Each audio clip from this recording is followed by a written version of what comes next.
नमस्कार, स्वागत है आपका हमारे चैनल पर। मैं हूं आपके साथ शिप्रा सैनी। देश में राष्ट्रपति चुनावों को लेकर सियासी सुगबुगाहट काफी तेज हो गई है। इसी कड़ी में चुनाव से पहले विपक्ष को एकजुट करने में जुटी पश्चिम बंगाल की मुख्यमंत्री ममता बनर्जी को बड़ा झटका लगा है। दरअसल चुनाव को लेकर रणनीति तैयार करने के लिए ममता बनर्जी ने तमाम विपक्षी दलों की एक बैठक राजधानी दिल्ली में बुलाई है। लेकिन अब बड़ी खबर ये सामने आ रही है कि आम आदमी पार्टी यानी केजरीवाल की पार्टी टीआरएस और बीजू जनता दल इस बैठक का हिस्सा नहीं होगी। और वहीं इससे पहले सीपीआईएम नेता सीताराम येचुरी और भारतीय कम्युनिस्ट पार्टी के महासचिव डी राजा भी इस बैठक में शामिल होने को लेकर नाराजगी जाहिर कर चुके हैं। तो साफ तौर पर विपक्ष को एकजुट करने की ये कवायद, लेकिन इस बीच कहीं न कहीं ममता बनर्जी के लिए बड़ा झटका है। जिस तरीके से 22 विपक्षी दलों को ममता बनर्जी ने इस बैठक में शामिल होने का न्योता दिया है, लेकिन किस तरह से एक के बाद एक तमाम विपक्षी पार्टियां इस बैठक में शामिल होने से इनकार कर रही हैं। जहां एक तरफ आम आदमी पार्टी इस बैठक में शामिल नहीं होगी और खबर ये सामने आ रही है कि दरअसल आम आदमी पार्टी ने ये कहा है कि पहले उम्मीदवार का ऐलान हो जाए और उसके बाद ही वो किसी निर्णय पर पहुंचेंगे। तो वहीं आपको बता दें, ओडिशा की बीजू जनता दल भी इस बैठक से किनारा कर चुकी है। इस तरह की जानकारी सामने आ रही है। चुनाव आयोग की ओर से राष्ट्रपति चुनाव के लिए तारीखों का ऐलान हो चुका है। 18 जुलाई को राष्ट्रपति के लिए चुनाव होंगे और 21 जुलाई को नतीजे सामने आएंगे, यानी 21 जुलाई को देश को नए राष्ट्रपति मिल जाएंगे। लेकिन इससे पहले चुनावी सरगर्मियां तेज हो गई हैं। जिस तरह से बेहद महत्वपूर्ण चुनाव, तो ऐसे में जहां एक तरफ एनडीए अपने उम्मीदवार का जल्द ही ऐलान कर सकता है, तो वहीं दूसरी तरफ अब विपक्ष को एकजुट करने की कवायद भी तेज हो चुकी है।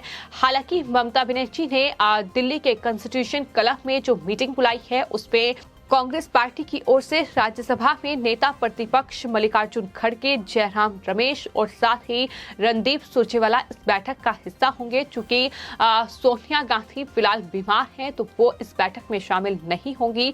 वहीं आपको ये भी बता दें कि जिस तरह से एनसीपी चीफ शरद पवार का नाम लगातार सामने आ रहा था, राजधानी के कॉन्स्टिट्यूशन क्लब में आज ममता बनर्जी के आह्वान पर जो सभी विपक्ष एकजुट रहेंगे। हालांकि कई पार्टियों ने इससे साफ इनकार कर दिया है। तो वहीं इससे पहले ममता बनर्जी ने एनसीपी चीफ शरद पवार से भी मुलाकात की और इस मुलाकात के बारे में बताते हुए भारतीय कम्युनिस्ट पार्टी मार्क्सवादी महासचिव सीताराम येचुरी ने कहा कि हमने शरद पवार को संयुक्त उम्मीदवार बनने के लिए मनाया, लेकिन उन्होंने साफ तौर पर इनकार कर दिया। तो सीताराम येचुरी की ओर से ये बड़ी जानकारी दी गई है कि शरद पवार इस रेस में नहीं है, यानी विपक्ष ने शरद पवार को उम्मीदवार बनाने की कोशिश की, लेकिन फिलहाल उन्होंने इससे साफ तौर पर इनकार कर दिया है। ममता बनर्जी के साथ येचुरी, डी राजा और प्रफुल्ल पटेल और साथ ही पीसी चाको ने भी शरद पवार से मुलाकात की थी और सूत्रों के मुताबिक कांग्रेस और वाम दल भी इस बैठक में हिस्सा लेंगे। तो कुल 22 दलों को न्योता भेजा गया था, बकायदा लेटर दिया गया था। लेकिन जिस तरह से ममता बनर्जी विपक्ष को एकजुट करने में जुटी हुई है, दरअसल इसको लेकर पहले ही कई विपक्षी दल ऐसे हैं जो नाराजगी जाहिर कर चुके हैं। उन्होंने साफ तौर पर यह कहा है कि विपक्ष में दरअसल कई बड़े और दिग्गज नेता हैं, लेकिन जिस तरह से ममता बनर्जी लगातार विपक्ष की मुखिया बनने की कोशिश कर रही है, इससे उनकी नाराजगी अब कहीं न कहीं कई गुना तक बढ़ रही है। और जिस तरह से लगातार मीटिंग को लेकर खबरें सामने आ रही थी और इस मीटिंग को लेकर अब बीजेपी आईटी सेल प्रमुख अमित मालवीय की ओर से एक ट्वीट किया गया है, जिसमें उन्होंने लिखा है कि टीआरएस, आप यानी आम आदमी पार्टी और बीजू जनता दल ने राष्ट्रपति चुनाव के लिए विपक्ष के उम्मीदवार पर अपनी सहमति बनाने के लिए ममता बनर्जी द्वारा बुलाई गई बैठक से बाहर रहने का विकल्प चुना है। उनकी शर्मिंदगी के बावजूद बंगाल के लोग जो व्यापक सांप्रदायिक हिंसा से जूझ रहे हैं, पश्चिम बंगाल में उनकी उपस्थिति के हकदार थे, ये उनकी तरफ से कहा गया है। तो लगातार तमाम लोगों के ट्वीट इस मीटिंग को लेकर सामने आ रहे हैं। कई लोगों की ओर से ये जानकारी दी गई है कि श्री नवीन पटनायक के नेतृत्व वाली बीजेपी दिल्ली में राष्ट्रपति चुनाव के लिए बुलाई गई बैठक में शामिल नहीं होगी। तो कई ऐसी पार्टियां हैं जो फिलहाल इस बैठक में शामिल होने से ही साफ तौर इनकार कर रही है। तो वहीं खबर ये भी सामने आ रही है कि विपक्ष जहां लगातार एकजुट करने की कोशिशें जारी हैं, हालांकि फूट पड़ती भी दिखाई दे रही है, लेकिन इस बीच नामों पर भी चर्चा तेज। जहां एक तरफ एनसीपी चीफ शरद पवार ने ये साफ तौर पर कह दिया है कि वो दरअसल इस लिस्ट में नहीं है, वो उम्मीदवारी की लिस्ट में नहीं है, तो वहीं शरद पवार के मना करने के बाद राष्ट्रपति चुनाव के लिए इस एकजुट लड़ाई पेश करने के लिए विपक्ष पश्चिम बंगाल के पूर्व राज्यपाल गोपाल कृष्ण गांधी के संपर्क में भी है, जो कि बड़ी जानकारी सामने आ रही है। वहीं विपक्ष के कुछ नेताओं ने इस बारे में दरअसल जो गोपाल कृष्ण गांधी हैं उनसे फोन पर भी बातचीत की है। 2017 में पूरा विपक्ष उपराष्ट्रपति के लिए गांधी के नाम पर सहमति जता चुका है, लेकिन तब एम वेंकैया नायडू जीतकर उपराष्ट्रपति चुने गए थे। तो इस तरह से अब नाम जो है विपक्ष की ओर से वो गोपाल कृष्ण गांधी का है, जो सामने आ रहा है कि वो तमाम नेताओं के संपर्क में हैं। कि आने वाले वक्त में देखना होगा कि आखिर विपक्ष किसे अपना उम्मीदवार राष्ट्रपति के लिए चुनता है। लेकिन फिलहाल इस तरीके की जंग विपक्ष में लगातार देखने को मिल रही है और सूत्रों के मुताबिक जो जानकारी सामने आ रही है कि दरअसल शरद पवार ऐसे मुकाबले में नहीं उतरना चाहते हैं जिसमें हार तय है। अब सत्तारूढ़ एनडीए के पास राष्ट्रपति चुनाव के लिए मतदाताओं के 50% वोट मौजूद हैं। इसके बावजूद जो बीजू जनता दल है, साथ ही अन्ना द्रमुक और YSRCP जैसे कुछ ये राजनीतिक दल हैं जो कि एनडीए के समर्थन में दरअसल वोट कर सकते हैं और उनके उम्मीदवार की जीत आसानी से तय मानी जा रही है। यानी एनडीए जिसे भी अपना उम्मीदवार चुनेगी उसकी जीत आसानी से होगी। जिस तरीके के फिलहाल राजनीतिक समीकरण इस पूरे राष्ट्रपति चुनाव में देखने को मिल रहे हैं, तो ऐसे में शरद पवार ने जो इनकार किया है उसका इशारा साफ है कि शरद पवार हार सकते हैं और यही वजह है कि उन्होंने राष्ट्रपति का उम्मीदवार बनने से इनकार कर दिया है।